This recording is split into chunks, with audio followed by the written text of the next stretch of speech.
ስራን በ10 እጥፍ የሚያፈጥኑ ምርጥ 5 AI ዌብሳይቶች። የፎቶ ኤዲቲንግ፣ የቪዲዮ ስራ፣ የጽሁፍ ዝግጅት ወይም የቢዝነስ ስራችሁን በ10 እጥፍ የሚያፈጥኑላችሁን 5 ምርጥ AI ዌብሳይቶችን አሳያችኋለሁ። በስልካችሁ ሪከርድ ያደረጋችሁትን ወይም ውጪ ላይ የቀረጻችሁትን ድምጽ ከኋላ የሚረብሸውን ድምጽ በማጥፋት ጥርት አድርጎ የሚያሰማችሁ AI ነው። እስኪ እንዴት ጥርት እንዳደረገው ተመልከቱ።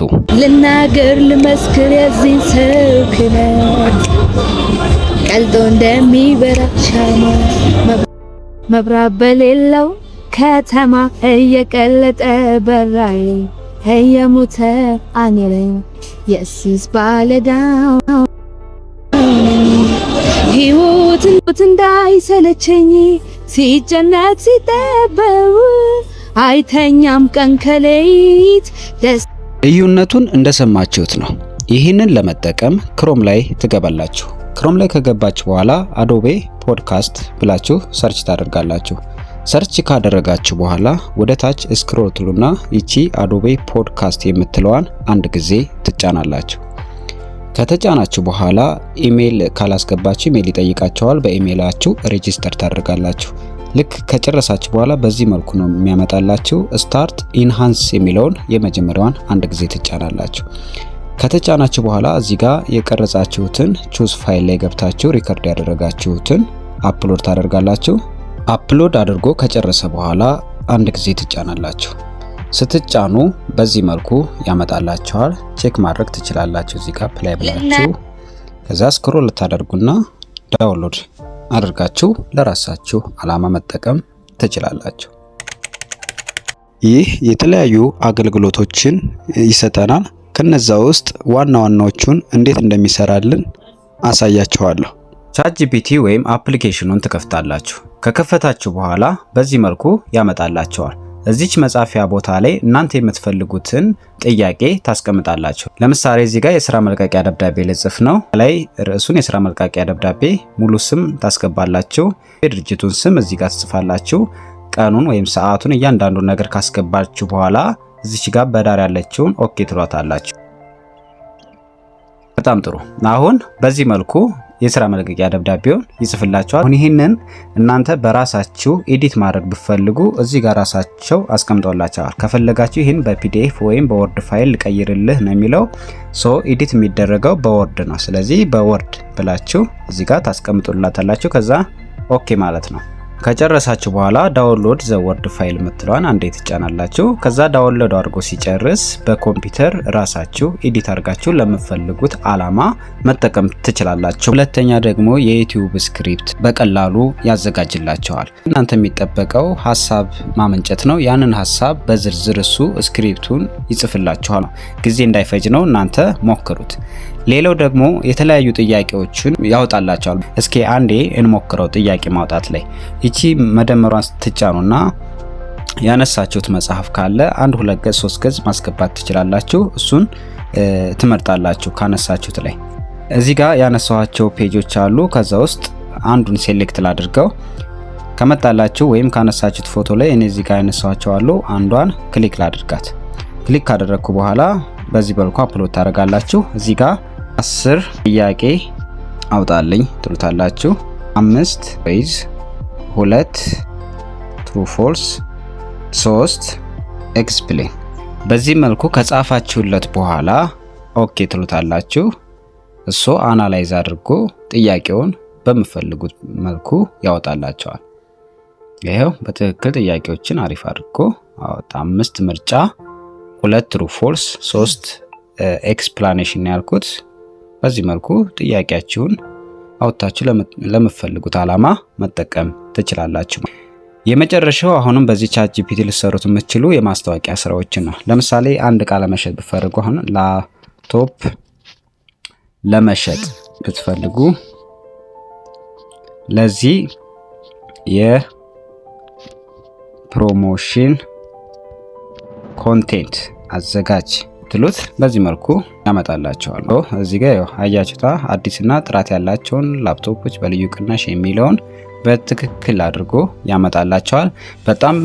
በጣም ብዙ ጥቅሞች አሉት። እናንተ ያው በስም ብቻ ሳይሆን በተግባርም ብትጠቀሙበት ስራችሁን ያቀልላችኋል ብዬ ተስፋ አደርጋለሁ። ይሄንን አብዛኞቻችሁ ታውቁታላችሁ። ጀሚናይ ደግሞ ሎጎና ኢሜጆችን ጀነሬት ለማድረግ በጣም ተመራጭ የሆነ የኤአይ ቱልስ ነው። እስኪ ለምሳሌ ሎጎ ጀነሬት እናደርግ። ስለሆነ ካፌ ለምሳሌ ዴቭ ካፌ ለዚህ ሎጎ ስራልኝ ብላችሁ ትጽፉላታላችሁ። እናንተ ስራ ማዘዝ ስለሆነ ከለር ትመርጡለታላችሁ። ለምሳሌ ከለር ባክግራውንድ ዋይት፣ ቴክስቶቹ ደግሞ ብላክ ማስተካከል ያለበትን ትጽፉለታላችሁ። ከጻፋችሁ በኋላ አሁንም ኦኬ ትሉታላችሁ። አሪፍ ሎጎ ጀነሬት አደረገላችሁ። በተጨማሪ ኢሜጆችን ጀነሬት ያደርጋል ብያቸዋለሁ። ለእናንተ ሀሳቡን ትሰጡታላችሁ። የሆነች ሴት ጀራ ቀረች ፎቶ ስራልኝ በዚህ መልኩ ያመጣላቸዋል። የምትፈልጉ ከሆነ ሴቭ የሚለውን ተጭናችሁ ለተለያዩ ዓላማዎች ትጠቀማላችሁ። እሱን የምታገኙት እዛ ካንቫ የሚለውን አፕሊኬሽን ትከፍታላችሁ። ከከፈታችሁ በኋላ ሶስቷን ነጠብጣብ ወይ ሞር የምትለዋን ትጫናላችሁ። ከተጫናችሁ በኋላ እዚህ ጋር ካንቫ ኤአይ የምትላለይ እሷን እንደ ጊዜ ትጫናላችሁ። እዚህ ጋር ጄነሬት የሚያደርግላችሁ የተለያየ ነገር ነው። ዲዛይን አለ፣ ኢሜጅ አለ፣ ዶክመንት አለ፣ ኮድ አለ፣ በጣም ብዙ አለ። እዚህ ጋር ቪዲዮ ክሊፕም አለው። ስለዚህ እናንተ የምትፈልጉትን መጠቀም ትችላላችሁ። ዲዛይን ከፈለጋችሁ ዲዛይን የሚለውን ተጭናችሁ እዚህ ጋር የምትፈልጉትን መጻፍ ነው። ለምሳሌ ጄነሬት ሪል ስቴት ሴልስ ኢን አዲስ አበባ። እዚህ ጋር ስልክ ቁጥር ታስገባላችሁ ወይም ካላስገባችሁም እዚህ ጋር ሴንድ ትሉታላችሁ። እዚህ ጋር አማራጭ አመጣላችሁ። ሶሻል ሚዲያ ፖስት፣ ፍላየር፣ ቢዝነስ ካርድ፣ ፕሬዘንቴሽን። እናንተ የምትፈልጉት ምንድነው? ሶሻል ሚዲያ ፖስት ከሆነ ሶሻል ሚዲያ ፖስት ብላችሁ ትጽፋላችሁ። ይሄ ለየት የሚያደርገው ጄነሬት ያደረገላችሁን ዲዛይን በራሳችሁ መቀየር ትችላላችሁ። በዚህ መልኩ ጄነሬት ያደርግላችኋል። እናንተ የሚያምራችሁን አንዱን ትመርጡና ክሊክ ታደርጋላችሁ። ዩዝ ካንቫ ኤዲተር የሚለውን ስትጫኑት እንደዚህ ያመጣላችኋል። እናንተ በፈለጋችሁት መልኩ መቀየር ትችላላችሁ። ጽሁፎቹንም ስልክ ቁጥር ማስገባት ከፈለጋችሁ እንደዛው በተለየ መልኩ ዲዛይን ማድረግ ትችላላችሁ። ይሄ በጣም ቀላል ነው። በተለይ የግራፊክ ዲዛይን ላይ ቢግነር ወይም ጀማሪ ከሆናችሁ አሪፍ ኤአይ ነው፣ ተጠቀሙበት። እኛ ጋማ ኤአይ ነው። ይህ ጋማ ኤአይ ፕሬዘንቴሽን ለማዘጋጀት በጣም ጠቃሚ የሆነ ነው። የተለያዩ ዶክመንቶችን ሰጣችሁት ራሱ ወደ ፕሬዘንቴሽን የሚቀይርላችሁ ነው። እስኪ እንየው። ክሮም ላይ ትገቡና አሁንም ጋማ ብላችሁ ሰርች ታደርጋላችሁ። መጀመሪያ ላይ የመጣውን ክሊክ ታደርጋላችሁ። ክሊክ ካደረጋችሁ በኋላ በዚህ መልኩ ያመጣላችኋል። እናንተ በምትፈልጉት ቴምፕሌት ካለ ከነዚህ ውስጥ አንዱ ትጫናላችሁ።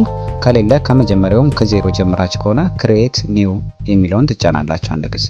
በዚህ መልኩ ያመጣላችኋል። እዚህ ጋር እናንተ የምትፈልጉት በምን አይነት መልኩ ነው? የመጀመሪያው ጄነሬት ነው። እያንዳንዷን ጽሁፍ አስገብታችሁለት ራሱ ጄነሬት የሚያደርግበት ነው። ሁለተኛው ፔስት ኢን ቴክስት ነው። የሰራችሁት ወይም የጻፋችሁት ዶክመንት ካለ እነሱን ኮፒ ፔስት አድርጋችሁ እዚህ ጋር ነው የምታስቀምጡት። እዚህ ጋር ክሬኤት ፍሮም ቴምፕሌት የሚል አለ። የተዘጋጀ ቴምፕሌት አለ። በሱ መልኩ እናንተ መስራት የምትፈልጉ ካለ ይሄ ክሬኤት ፍሮም ቴምፕሌት የሚለውን ትጫናላችሁ። እዚህ ጋር ደግሞ ኢምፖርት ፋይል ኦር ዩአርኤል ማለት ፋይሎች የተዘጋጁ አሉ። እነሱን ፋይሎች አፕሎድ አድርጋችሁ ራሱ አናላይዝ አድርጎ የምትፈልጉትን ፕሬዘንቴሽን የሚሰጣችሁ ነው። እስኪ ለምሳሌ እዚህ ውስጥ ክሬኤት ፍሮም ቴምፕሌት የሚለውን አንድ ጊዜ ልጫ ነው። ስጫኑ በዚህ መልኩ ብዙ ቴምፕሌቶች አሉ። እናንተ የሚመቻችሁን አንዱን ትመርጣላችሁ። ለምሳሌ እዚህ ጋር ይህንን ተጫንኩት፣ ዊኒንግ ዩር ስኮላርሺፕ የሚለውን። በዚህ አይነት መልኩ ፕሬዘንቴሽናችሁን ማዘጋጀት ከፈለጋችሁ እዚህ ጋር ክሬኤት ፍሮም ቴምፕሌት የሚለውን ትጫናላችሁ። አሁን እዚህ ጋር ነው የጻፋችሁትን ጽሁፍ የምታስገቡለት። ጽሁፎቹን እዚህ ጋር የፈለጋችሁትን ወይም ማስረዳት የምትፈልጉትን ሀሳብ እዚህ ጋር ሰጥታላችሁ ማለት ነው። ጄነሬት ታላችሁ ይተረሻል። ያን ያህል ስለ ሀሳብን መጨነቅ አያስፈልግም። እዚህ ላይ ራሱ አይዲያዎችን ጄነሬት ያደርግላችኋል። እናንተ ብቻ የምታስተምሩት ነገር ካለ እሱን ዩኒቲውን ወይም ቶፒኩን ብቻ ማስገባት ነው። በደንብ ተጠቀሙበት። አሪፍ ኤአይ ነው። እነዚህ መሳሪያዎች ተጠቅማችሁ በአፕወርክ ወይም ፋይበር ላይ ስራ መስራት፣ የራሳችሁን ዩቲዩብ ቻናል ማሳደግ ወይም የራሳችሁን ድርጅት በትንሽ ወጪ ማስተዋወቅ ትችላላችሁ። ቴክኖሎጂውን መጠቀም ካልጀመራችሁ ወደ ኋላ ትቀራላችሁ። ከነዚህ 5 ቱልስ መሃል የትኛው ይበልጥ ወደዳችሁት? ኮሜንት ላይ ጻፉልኝ። ይህ ቪዲዮ ከጠቀማችሁ ላይክ አድርጉ፣ ለጓደኞቻችሁም ሼር በማድረግ የተባበሩን። ለቻናሉ አዲስ ከሆናችሁ ሰብስክራይብ ማድረጋችሁን እንዳትረሱ። በሚቀጥለው ቪዲዮ እንዴት በእነዚህ AI ቱልስ ገንዘብ መስራት እንደሚቻል በዝርዝር ይዤላችሁ እመጣለሁ። እስከዛው ቸርን ሰንብት።